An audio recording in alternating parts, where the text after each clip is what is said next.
Last time on Zero to Hero, our boy Syl got into Tier 3 fractals and was 2 residues away from completing Envoy 1. What did he do and what are his next goals? Find out that and much more on this episode of Zero to Hero. So last week we made some pretty notable progress on the fractal climb, but more importantly is that I managed to finish Envoy 1. So I got my free set of Ascended Armor, and it was Wing 2 that finally spit out my last ectoplasmic residue. And I even did a video on Wing 2 breaking it down for you folks. Definitely don't be intimidated by the wing. It's a pretty chill run through, and you get to see all of the mechanics and how I deal with them even without the masteries. I used footage from the Zero to Hero account to make the video, so check it out if you haven't seen it or if you are just interested in a Wing 2 guide. But after I got the armor, I was in need of trinkets, and at this point I've built up quite a bit of magnetite shards, but I didn't really want to blow them on trinkets since it is A, the most versatile currency in the game, and B, really useful for getting ascended weapons. I will likely be using it to get some ascended weapons in the future, but for now I'm looking at unlocking and maximizing some other ways to garner resources. The way that I've gotten resources for the Living World seasons up to this point has been through exploiting the Dragon Bash Festival. So that well will soon run dry, and I will need other ways to get those currencies. The best way by far is the Seasons of the Dragons, or the Return to achievements, which I had used to get my first backpack from Siren's Landing. I'll try to be more creative this time around, but there are really good ways in Season 3 to get backpacks. I might need to farm some winter berries or something since I did unlock Bitterfrost Frontier. But for now, I did unlock Bajora's Marches, so I can start making progress on the Icebrood Saga masteries, at least the ones pertaining to opening the Strike Mission chests, which I still haven't gotten much into, but I also did unlock Dragonfall. Now, Dragonfall is good because it has all of the rings, trinkets, and amulets available, with the caveat that you need to unlock the merchant by clearing the associated areas. So the little jungle area, the little underworld area, and the little Balthazar area. This is my go-to place on my main account for this kind of stuff, so I didn't really pay attention on what it required or how much time it actually required to do the events in the area, and it seems pretty event dense, so I'm not too worried about it. For the purpose of this playthrough, I am definitely taking it easy, and at some point I'm going to need to do all these little side adventures to optimize anyway. The main thing that is really going to set me back is Dragon's Stand. I forgot how much the crystalline heart costs, and coming up with 100 crystalline ingots plus maxing tailoring is going to take a lot longer than I anticipated, which is fine. There's still a ton left to do.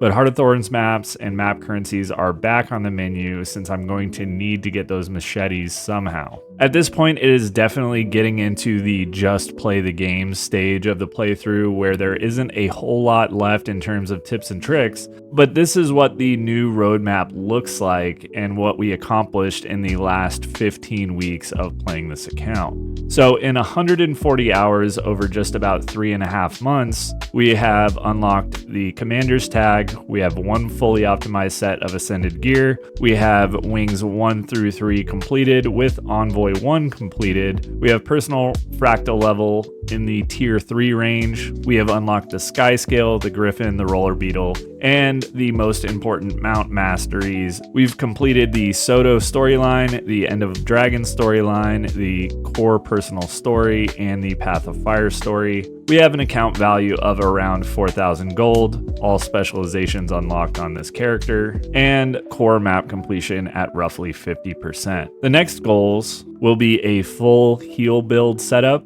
I still need the trinkets. We need to get the Icebrood Saga masteries completed for the strike chests, and we need to start the Envoy 2 collection, which needs a lot of Heart of Thorns playtime. I would also like to make progress on the Seasons of Dragons collection and also Raid Wings 4 through 7 completion. I think I will be doing the map comp for core and world vs. world before I do the grind for crystalline heart, since that way gold won't really be a problem. But with that said, let's move on to some game news. We got to look at homesteads this week, which I will tell you what, they actually look pretty cool.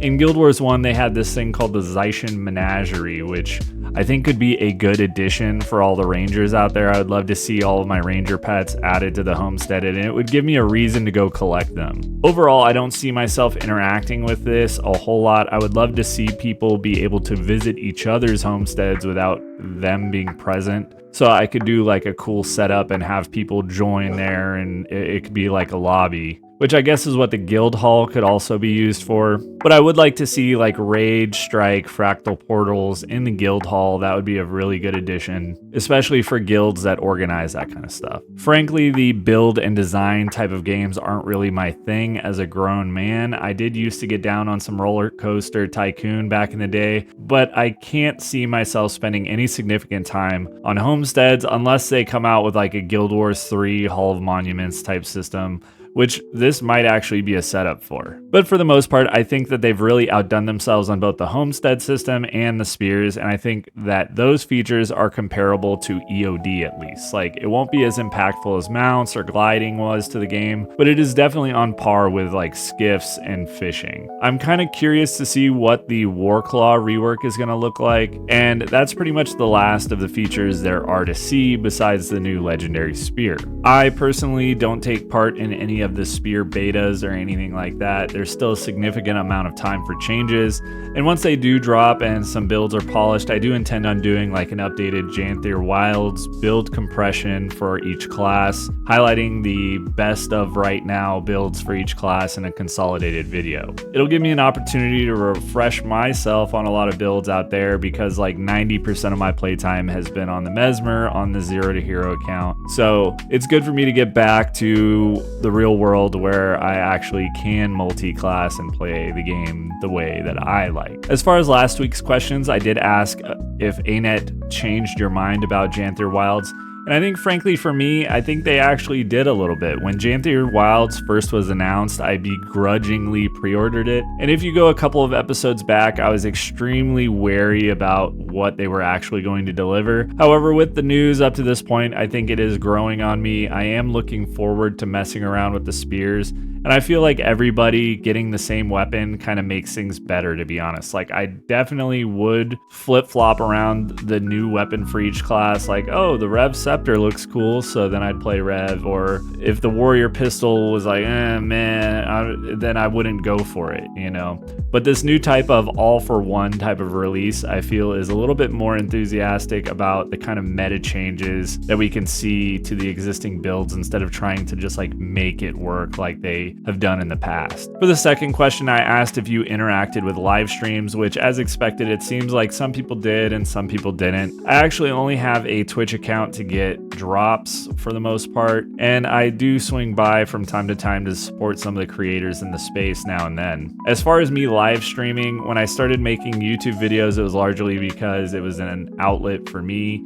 You get to play with scenes, you get to pick the music, and overall develop the message better. I ended up on a super rabbit hole in getting into scripting and storytelling and all that sort of stuff, but more importantly, it was because I mostly play and edit at like super odd hours. To give you an idea of how little free time I have, I actually don't have enough hours to become a Twitch partner, which is a minimum of 25 hours across 12 days in a 30-day window. And even if I could do the hours, I would have to average 75 viewers, which is kind of wild, especially considering the hours that I would stream. Realistically, the only available time that I would have would be like 6 or 7 hours per month, and those blocks are when I would normally be editing videos. So don't fret, I'm not going to go to Twitch or switch over to streaming anytime soon. For some questions this week, question 1, do you see yourself interacting with homesteads? I kind of gave my thoughts on them already, but I'd love to hear your takes on it. And question number 2, do you typically have a main that you run through all of the new expansions with, or do you kind of pick a new character to experience them on? What's your approach when working through the story? I'm looking forward to your responses on both questions. The comments really make my day. And speaking of comments, let's see what you guys had to say last week. Remox gave some encouragement about my Twitch appearances, which was really nice, and I appreciate the kind words. I'm sure eventually I'll get an invite back from the Twitch crew, and I've talked to a couple of them over Discord since the live streams, so it's not out of the question. But for the time being, I think I'll just stick with videos. A lot of you pre-ordered the Janthir Wilds expansion, Mr. 5597, Daygrath, Runvior, Sowish, which I hope the recent news cycle has hyped you up. I am definitely feeling more hype the closer that we get to launch. And a lot of you, Raindrop, Ivy Price, Senny, just haven't, which is cool. And as far as Ivy, there's no shame in being poor. I was a poor gamer myself, and now I'm just an old gamer with no time to game. And to be clear, I'm still not sold on the content quality. They will have to prove that to me, but it's gonna happen post-launch. So I do not blame you guys at all for holding out. I did want to give some special attention to a comment by Shiro120. This person asked if dungeons being put in the Wizard's Vault would increase their incentive to play them, and I pretty much think that everyone would agree that yes, it would. I, for one, absolutely love dungeons even to this day, and I'll be hitting up all the dungeons on this account primarily for the Corteria Mastery Point that's behind doing all of them, but also for Monk Runes on the heal set. I think that dungeons aren't a bad content type, nor really a bad farm if you have the right people to run them with. Stealths, portals can really expedite things, especially in Ara, in Twilight Arbor, and I kind of miss the good old days of dungeon running. I'd love to see if they included it in like the weeklies tab, or even if they just spiced up the dungeon frequenter reward from like 5 gold to like 10 gold or something. And lastly, Otmar the Grand noticed that I had changed the song, which was his request on another video of mine. Some of you might remember, but earlier on in my YouTube journey, I asked if people wanted piano, lo-fi, or any variety, and some people didn't care, and I think moving forward, I'll include a better variety of tunes. It's a fine line to avoid DMCA claims and finding good tracks that don't distract from the actual point of the video. But I'm glad you noticed, and your bold take of me making the best content is flattering, but hopefully the best content is still yet to come. With that, I'll close this one out. Thank you for watching. Special thanks to all my subscribers and those of you who hit the like button and share your thoughts in the comments. You guys are the real MVPs. Thanks again, and I will catch you on episode 16. Peace.